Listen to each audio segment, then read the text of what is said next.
As the Israeli government kills scores of Palestinian civilians in Gaza, including children, apologists for these crimes are once again using the tired old gaslighting claim that these children are dying because Palestinian militants are using them as human shields. Let's break that down. Gaza is a very small, confined, and densely populated area that is under a strict and illegal Israeli siege. And Palestinian militants there, who do not have an actual military with fighter jets and tanks, do employ guerrilla tactics and operate in civilian areas.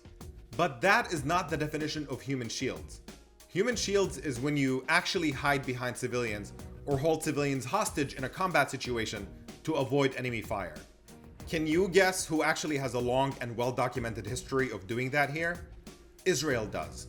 For years, it's been official Israeli military policy to use Palestinian civilians, including children, as human shields in Israeli military operations in the Palestinian territories. And when the Israeli Supreme Court finally decided that this monstrous policy should be banned, the Israeli government and military establishment objected to that ruling.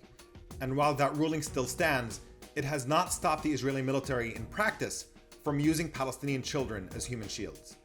During a previous assault on Gaza, when Israeli soldiers were caught using a young Palestinian boy as a human shield, Human Rights Watch described the punishment these soldiers received as a slap on the wrist, which means that the Israeli military only pretends to oppose this practice.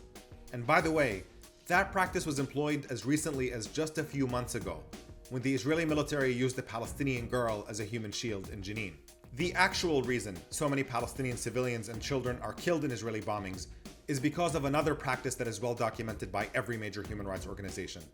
And that's Israel's indiscriminate bombing of civilian areas, which is a war crime under international law. And no amount of propaganda or gaslighting in defense of these crimes will change that reality.